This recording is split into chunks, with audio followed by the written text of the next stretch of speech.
Boom, boom, boom. She's strange. Boom, boom, boom, boom. Can we just record us singing it? Boom, boom, boom, boom. And I like it. She's strange. Just the way she is. Strange. Walking down the avenue. Always finding something. She's the kind of person everybody knows. Is that copyright? No, it's not. Actually. We should just record me singing it. And I'll do like the harmonies. I know people, when they do their like tutorials, some people sing. Yeah. Okay. Other people's songs? Yeah. Yeah, we go. And I'm going to just layer my vocals. And that's how we going to end the show. We'll keep the original intro, but then end the show like that. Boom, boom, boom, boom.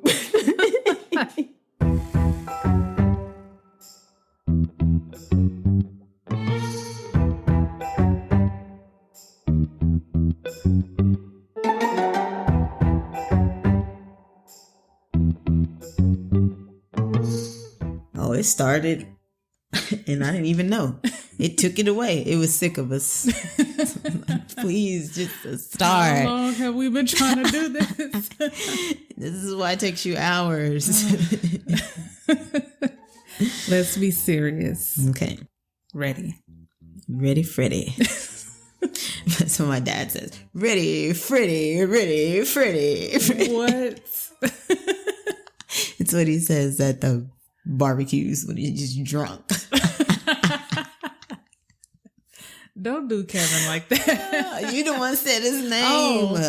Don't do him like, cut that out. Don't do him like that. Sorry, I'm trying to switch it up a bit. Howdy. Howdy. You had to lick your lips before you said it. Because my mouth was dry. We have to prep yourself for the how sound for the howdy. Hey guys, this is Britt. And I'm Dee.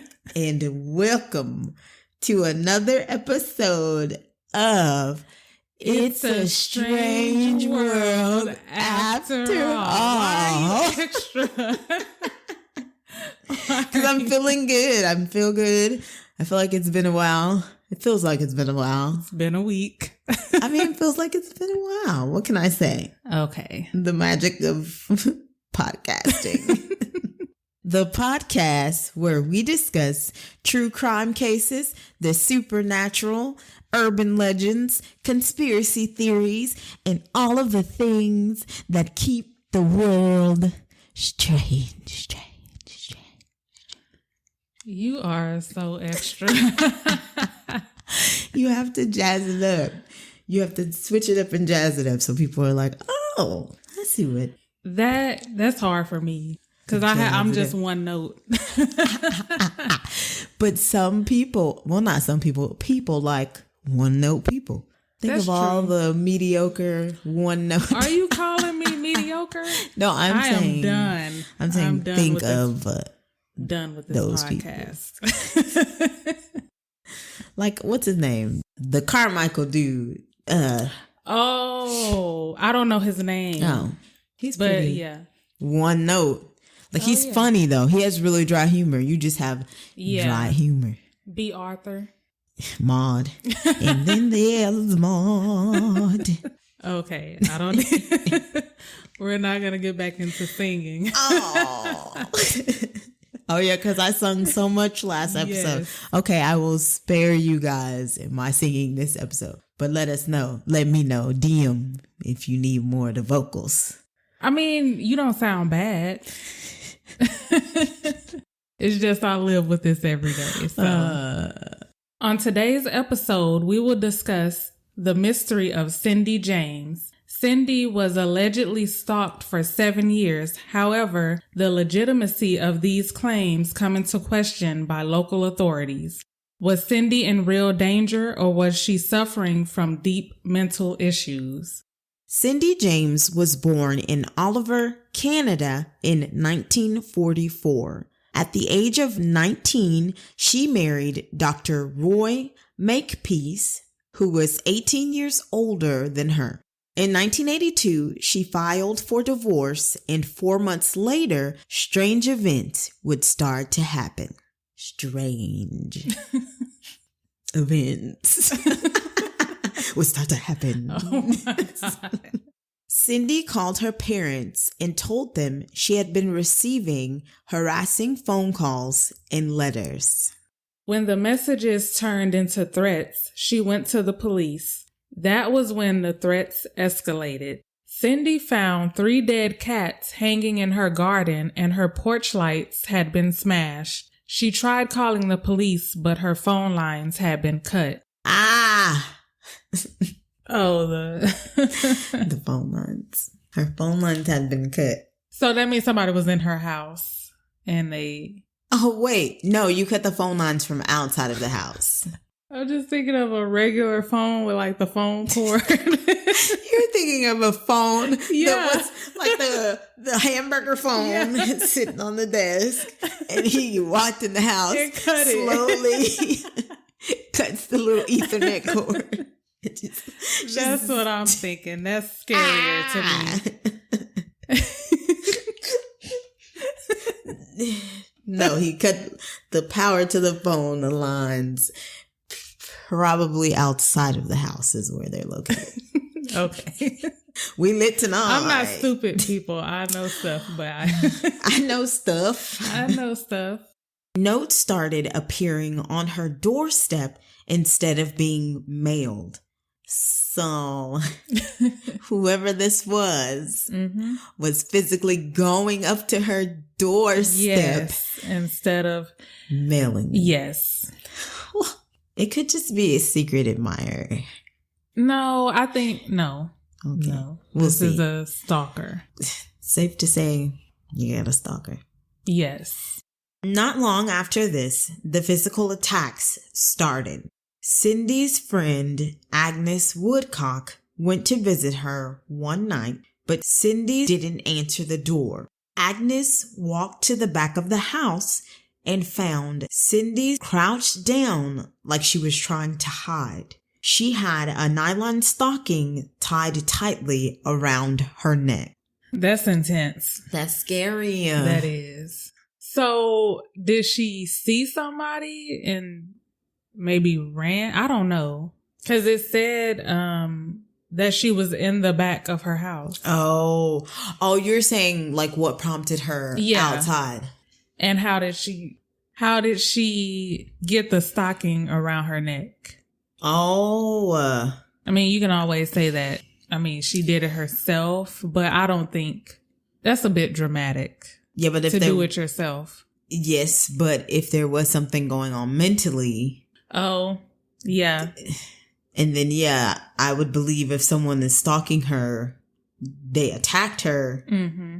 I don't know. It's just weird. And then, that's for you to not do anything, for you to not physically assault her. Well, not physically assault her other than that, but like for you to not sexually assault her. Yeah. Yeah, it's weird. This whole story is weird. Pretty weird. Yeah, I saw this I was researching another case and I was watching Unsolved Mysteries and this was on that episode. Oh, okay. And I was like, let me research this a little bit more because it didn't make sense to me. Yeah. Cindy said that she went to the garage to get something when someone grabbed her from behind. They wrapped the stockings around her neck and started strangling her. The only thing she saw was the attacker's white shoes. The notes continued and became more threatening. So she went into the garage. Someone attacked her from behind. And wrapped the stockings around her neck and started to strangle her. So maybe Agnes scared them off. Oh. Yeah. Okay. That makes more sense than someone going, I'm going to just choke you a little bit the first time. And then I'm going to come back and choke you a little bit more. That's what I thought was happening. Yeah, that's what it sounds like, but yeah. A note left on the windshield of her car showed a corpse being pushed into a morgue. Damn. Wait a minute. Did they draw this? Was this That a drawing? is a good question. It's a pretty detailed drawing. Maybe it's just like a regular picture. I don't. It's a mosaic. It's a drawing. And she's like, oh, I shouldn't be afraid, but this is beautiful. Oh my God. Again. Why would he just sit there and draw it? I'm too lazy. I can't draw, first of all. But why would you draw it? I think it's just a regular picture. Of a corpse being pushed into a morgue. Yes. Okay. There were raw orders of meat being sent to her home. One day, she came home to find her dog shaking and sitting in her own feces with a cord around her neck. That's awful. Why would you do that to that dog? Yeah. Oh my God. I don't even know what to say. Honestly, I have nothing. If you're stumped and you're not an animal lover, that means that was pretty intense. Yeah. Well, don't have people coming for me because I'm not an animal lover. Not an animal lover. I'm not an animal person, but I mean, I don't condone violence against, That's sick. Cindy will receive daily threats, then nothing for a long period of time. When the police told Cindy that they didn't believe her, she moved to a new house. She painted her car and changed her last name. First of all, why wouldn't they believe her? I don't understand. This is another instance where the cops are being straight job turkeys and not listening. And for them not to take a white woman seriously. Not trying to be funny, but something, what's going on? What's going on? Like, why would you not believe her? I don't know. Nothing. I don't know. Cindy hired private investigator Ozzy Caban. When he started on her case, he felt like Cindy was withholding information. Okay, I was going to say, maybe she was withholding information. I kind of feel like she knew who it was, and maybe she was just scared. But then why would she hire the investigator? That is true. A lot of things about this does not make sense. It doesn't add up. Yeah, it doesn't add up. Because clearly, well, if it were me and I were being stalked, I feel like I would, if I felt like my life was in danger, I would withhold information. But I would still want him to be caught. Does that make sense? I get what you're saying. Also, if you know who the person is, what would you need a PI for, a private investigator? Unless you weren't sure. You had an idea of who you thought. You think you know who it is, but you just want to be sure. But then once you find out, what happens? And then also she may be withholding information because the police already think she's lying. They don't believe her. Oh, yeah, that's true. So she may feel like he won't believe her. Yeah. I had a stalker, by the way. But we're not going to get into that. Hey, guys. I had a stalker, but... Not going to talk about it. Yeah. Have you ever been stalked? That's not funny. I don't know. If I did, I wouldn't know. I've probably done the stalking. So I believe that. Yep. Yeah. Hiding in the bushes kind of girl. Ozzy talked to her parents and they felt she knew who her stalker was, but she was too afraid to say anything. Exactly. Yeah. Yeah. That makes sense. Yeah. Although, call the po-po. I'm calling the police. She did. And they didn't believe her. You're right. Well, who can I turn to? She didn't have anybody to turn to. Exactly. What do you do in that situation? Okay. Ozzy had lights installed outside of her house and gave Cindy a two-way radio with a panic button. On the night of January 30th, 1984, Ozzy heard noises coming across the two-way radio and rushed into her house. He found her lying in the hallway with a knife stuck through her hand. A note attached to it said, "You are dead, bitch." I did it. Or did that sound? It sounded good. Okay. I was just sitting here trying not to laugh. Only, not because of the content, but because I know you were working on how to say that for so long. Sounds like, oh, she did it. I did it. Yay. But do you know how hard it has to be to stab yourself? To stab oneself? Man, I don't even want to think about that because I couldn't do it. I honestly couldn't do it. And then you got to get the note. Well, you got to get the paper. You got to write, "You are dead, bitch." You got to put it on top of your hand. And you got to stab yourself in the hand. You said, you got to write, "You are dead, bitch." Because, yes, it's difficult to write, "You are dead, bitch," on a piece of paper. I meant you write it on there before. I don't want to write this about myself, but the difficulty, the complexness of... No, I'm sorry. I got you. Yeah. It seems like a lot. It is a lot. This far, I'm not convinced that she's doing it to herself. Yeah. Because that's like some thin line between love and hate stuff. And I don't get that just yet. I don't either. Yeah. Cindy was taken to the hospital. After regaining consciousness, she told investigators that she felt someone stick a needle in her arm, but she had no recollection of the stabbing. The police felt Sydney staged the attack. They didn't even take fingerprints from her home, the knife, or the note. I don't understand why they wouldn't, because, I mean, that's y'all's job. Right. And she was stabbed. Why would you think that she would do that to herself? Yeah, exactly. That's what I said. I was like, why would I do this to myself? What am I trying to prove? Like, yeah. Am I trying to frame someone else? Or am I crazy? I wouldn't say crazy. I don't know why somebody would go through all that trouble. Well, after doing this show, people go through a lot of trouble. I don't know. I don't think she made it up. My personal feelings. I just don't understand why the police... I feel like from the beginning, they didn't even try. So it didn't feel like it. Cindy really wanted to remember what happened, so she agreed to undergo hypnosis and take a polygraph test. It was determined that Cindy was too traumatized to give useful information. Sounds like Fred Nicholas Barclay from the... Oh, but that was... trauma. So she could be a faker. He was on that BS, so I don't know. I don't know about that one, but why?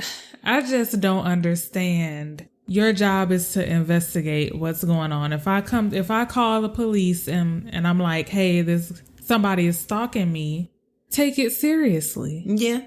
At least do something. Yeah, at least look into it. Yeah. Just like earlier, at least even if you don't believe me, check for fingerprints, especially on the note, and you can say, we tested it, there was nothing. So, yeah. How hard is that? Yeah. The threatening phone calls started happening more and more, but they were so short that they couldn't be traced. I said, what was the stalker calling and saying? Like, was he just calling or was he actually saying something on the other line? Like, what could you say that was short enough that it wouldn't be traced, but also still threatening enough? Like, maybe he was just breathing in the phone. Okay. That would scare me. Not like that. No. Like that. What kind of breathing just is regular scary? Breathing. What's a regular breath? I can't do it because now I'm... Or was he just like... breathing, loud breathing. Or was he just like, you know why, and hanging up? What? Like, was he just like, you know why, and then hanging up? I don't know. Or, you'll rue the day, and then he hung up. I want to believe... Well, I don't want to believe, but I think he was just breathing. Because that would scare me. Yeah. If someone was just breathing. Yeah, you answer the phone and somebody's just breathing and not saying anything. I'd be like, I think it was my dad. He butt-dialed me. Every time police would set up 24-hour surveillance, no calls would come in and no notes would be left at her home. The police used this as proof that Cindy was faking everything. That's not enough proof for me. this could have also been proof that someone was watching her. Yeah, I didn't even think about that. But watching her every move. Exactly. So they knew that when they were there doing, I don't want to say that word again, when they was checking up on them, because I hate that word. That surveillance. That they knew that he or she who was stalking her knew, oh, let me get out of here. Yes. This is all a ruse. I'm trying to make them think that I don't exist. Exactly. That's what any good stalker would do. Any good stalker. I mean, if there are any good stalkers listening to this, let us know if we're right. If that's something you do. Her home was never tested for any listening devices, and police never investigated the police officer that Cindy was dating. She was dating a whole police officer. She was about to say officer. I don't know why I just want to say officer all the time. This is a struggle for me. Okay. Yeah, she was dating a cop. That's a red flag. Wait, but that's enough, right? J-Lo's character was dating, but he wasn't he a cop? Yes. Love that movie. Weren't you just talking? Yeah, I was, because I don't really like her. I am not really that big of a fan, but I like some of her movies. She has some of my favorite movies, Enough and Selena. Those are like two of my favorite movies. So, don't you like Made in Manhattan? Yes, I do. I'd agree with that statement. Yes. But yeah, this is pretty much the plot, almost, for Enough. On December 11th, 1985, Cindy was found dazed and semi-conscious, lying in a ditch 6 miles from her house. She was wearing a men's work boot and glove and suffering from hypothermia. She had cuts and bruises all over her body, and black nylon stockings had been tied around her neck. Cindy had no memory of what happened. Okay. Maybe she has DID. What is it? Dissociative identity disorder. Yes. Or multiple personality disorders. Yeah. So she could easily be, what do you call them? Because you have the host and then you have like the alters. Yes. So she could easily be turning into one of them. They go do something. And she doesn't remember anything. Yeah. That makes sense to me. What are they doing? And then, because then too, they're typically there to protect the host. So like think Split. She got this monster inside of her. Or it's getting her into trouble. Identity. Oh yeah. Great movie. I said I wanted to watch it the other day, but I didn't get a chance. So now I might watch it. Yes, do that.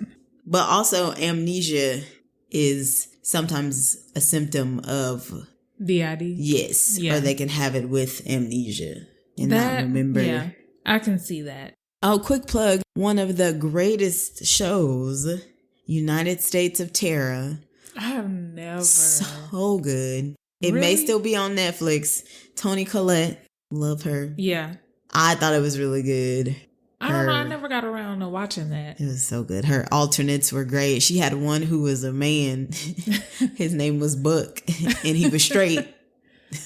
What? And everyone else was right-handed, and she was left-handed, and he wore glasses, but she did not. So, cool stuff. What was the... Three Faces of Eve. Yes. I was just about to say, what was the black and white movie? Classic. That was a good movie. It was a good classic. If you're into like Turner Classic Movies, classic. The Three Faces of Eve is a 1957 mystery drama film about a woman who is suffering from multiple personality disorder. The main character, Eve, suffers from headaches and unexplained blackouts. So she goes to see a psychiatrist who experiences her transformation into different personalities. The movie was directed by Nunnally Johnson and is based on a book about the life of Chris Costner Sizemore, who was being treated for multiple personality disorder in the 1950s. Watch it. Three Faces of Eve. After this attack, Cindy's friend, Agnes, and her husband, Tom, stayed with her. One night, they heard noises and awoke to flames in the basement, and the phone was dead. When Tom went to alert the neighbors, he saw a man standing on the curb. He asked him to call the fire department, but the man just ran off. That's not suspicious at all. It's very suspicious. Because, well, first of all, what are you doing out there? Because it's nighttime, right? Exactly. Like, oops, shoot. Because it's nighttime, right? Yes. Like the middle of the night. Yes. And why would you just run off? I just imagine this white man in a hoodie and some flip-flops just standing on the corner with his hands in his pockets. And the guy's like, hey, you, call the fire department. And he's like, oh, shit. It scurries away. That's ridiculous. It is ridiculous. Why? Again, the police thought Cindy staged the whole thing. Cindy's doctor committed her to a psychiatric hospital believing she was becoming suicidal. 10 weeks later, she was released. Her father, Otto Hack, said that she finally admitted that she knew more than what she was saying and that she would go after her stalker on her own. I don't think I would do that, but... You wouldn't go after your stalker alone? No. If I knew who it was, I probably would call my brothers. And Oh. And, She didn't have brothers, though. Oh, she has a dad. Yeah. Maybe she felt like... Oh, he's probably old, though. And also, if this is the ex-boyfriend who's a policeman, maybe she felt like there's more firepower for her. What? I was trying to say there's more firepower on the policeman's side is what I was going to say. Like, he can make your family's life miserable. Yeah. Fire. On May 25th, 1989, 6 years after the first threatening phone call, Cindy disappeared. That same day, her car was found in a local neighborhood parking lot. There was blood on the driver's side door, and items from her wallet were found under the car. Why? It seems like it was a struggle. Yeah. That's what I was going to say after I asked. Oh, maybe there was a struggle. Yeah. Okay. 2 weeks later, her body was found in the front yard of an abandoned house. She had been brutally murdered. Her hands and feet were bound together behind her back, and a black nylon stocking was tied tightly around her neck. I wonder what the thing with the stockings is about. I was thinking about that, and I honestly don't know. An autopsy revealed that she died from an overdose of morphine and other drugs. Police came to the conclusion that Cindy committed suicide. Her father believed that it would have been impossible to stage the scene. How in the hell were you able to tie yourself up like that? Now, unless you had someone helping you, but who would help you? Okay, so the police said that Cindy injected the morphine herself and discarded the needle. She walked 1.5 miles to the crime scene and tied her hands and feet behind her back after strangling herself. How could she have done this? It makes no sense. It makes no sense. And you know what I thought about, and I'm sorry, when you said tie. What? I don't know how to hog tie people. How the heck did she hog tie herself? Because I'm just imagining she was hog tied. Yes. I don't know. And why would you go through all of this if you were only going to commit suicide? First of all, exactly. It's okay. It says that she injected the morphine first and then walked. It's too much. It's too much. She walked 1.5 miles and then just tied her hands and feet behind her back and threw herself in the ditch or wherever she was found. It's a stretch. Yeah. The coroner ruled that her death was not a suicide, an accident, or a murder. but that she died of an unknown event. This is another sudden and suspicious What death. exactly is an unknown? Like, wouldn't that be kind of an accident? Kind of? Maybe? No, it would be that they have no idea what happened, because they had no idea because they didn't take the time to investigate, and the police were trying to say that it was a suicide, but even the coroner is like, no. Okay. I'm just confused. But yeah, I don't see how they didn't see any signs of a struggle or, Yeah. like signs that but she there was were murdered. signs of a struggle because her things were found under her car. How else would they? Oh yeah, when get they there? found the car, Yes. yeah. But with the death, I don't know. Like maybe I'm stumped. Me too. Her parents were adamant that she was murdered. They thought the police didn't investigate because they were too busy trying to prove that it was a suicide. Where was the lie? They were too busy trying to prove their theory. Maybe because they didn't want to look like incompetent or something. I don't know. Or they were protecting one of their own. Oh. I wish there was more information about that part of the story. Maybe we should do some more research and have like a follow-up. Oh, yeah, we could do that. Her ex-husband, Roy Makepeace, and her boyfriend, Pat McBride, who was a police officer, were the main suspects. Her boyfriend, Pat, was the man that was seen running away after the fire. You couldn't even get it out. I couldn't. What? Why? He's a cop. Why? Wait, her boyfriend Pat's a cop? Yes. Okay. And he was the man who ran away after her basement was caught on fire. So Roy, her ex-husband, was not the cop? No. Okay. He was just a suspect. Gotcha. Yeah. Sorry. But that is. I don't think it was him. And you see him standing there with a gas can and a box of matches. And he's like, oh. I have a feeling it was him. It was Pat on the corner with a gasoline can and matches. We saw another one. Cindy's sister, Melanie Hack, has written a book and runs a website dedicated to trying to find her sister's killer. So it's still unsolved. Yes. Oh, It's sad. It is sad. Because the police were not doing their job properly. Yet again. They were being lazy. Yeah. What else could it be? Unless they have like budgets, even though we pay them, right? Yeah.